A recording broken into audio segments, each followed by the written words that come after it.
I want you to be honest to yourself.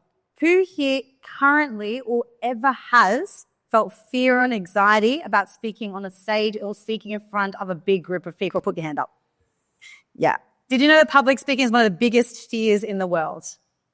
People would rather be in a really small space, really high up with spiders, or die. Literally, arachnophobia, claustrophobia, heights, even death, according to Psychology Today, rated lower than public speaking. And it begs the question, why? Because what's the first thing you do when you come out of your mother's tummy?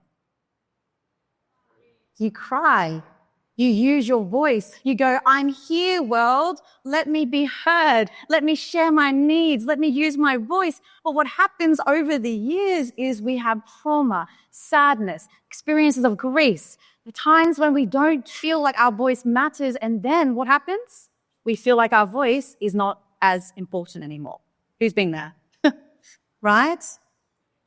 But just what I asked then, I want to ask again. And actually close your eyes and feel it this time. Close your eyes, take a deep breath in and out. You are where you are today based on every time you have or have not used your voice. Where you are in relationships, business, health and vitality, where have you not asked for help? Where have you not gone and spoke to the person that could have been your new prospect or your partner? When have you held your vulnerability away in your relationship and the relationship withered away? When people come to me, they think that I might just be teaching public speaking. And yes, I do teach how to public speak professionally, but what I'm passionate about is how to help people own their voice in everyday life, in their relationships, in their business, conscious communication. Because who here can feel already that you could have improvement when it comes to communication or public speaking, yes or no? We all can, right? And how to do that, I'm going to give you 2 quick tips here. Number 1, storytelling. And number 2, know your interaction values. Put your hand up if you think that values are things that you know. You know what your values are. Okay? Who thinks that values are things that you do? When you know your values, you do more of what you value. Okay, who thinks that values are things that you feel? The trick question was actually all 3. But it's especially how you feel. If you don't think you'd be a good public speaker or communicator, all you need to remember is to connect with emotions to your audience. And how to do that? Stories, your story, and know what your interaction values. The 3 values you would want people to say, hey, I just spoke to Bonnie, I just spoke to Ryan, I just spoke to this person, and these are the 3 words I would sum up is how I felt around them. What are those 3 words you would want someone to lead an interaction with you feeling? Because as Brendan Burchard explains, your story matters. It is one of the most incredible business values you can have. And as well as valuing your story, right, as Brené Brown explains, vulnerability is power. It's strength. So not only owning your story, but your vulnerable story. Who are you truly? And if you know how to do that and own that, you'll be able to connect to your audience more.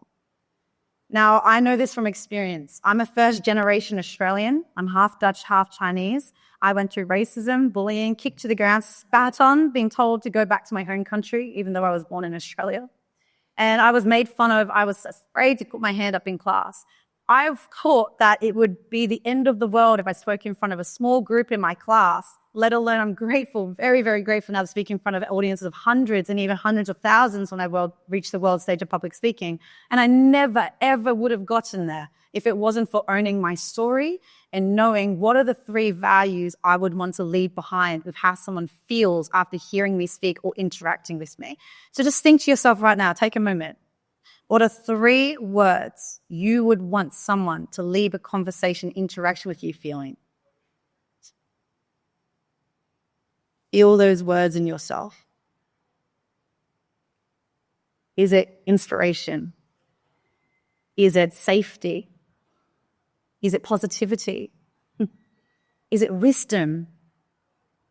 Is it determination? Is it passion? What are 3 words that would make you so proud to know that's what someone felt when they spoke to you? Tony Robbins explains emotion equals motion. Who's heard that before? Emotion equals motion. You connect to the audience or the person you're speaking to's emotion, you inspire them to change. So my message for you is to know that public speaking and developing those skills is not just for your business of speaking on stage every single day. How can you own your voice with more confidence and authenticity? Connect to people's emotions, and you'll be able to do that with success.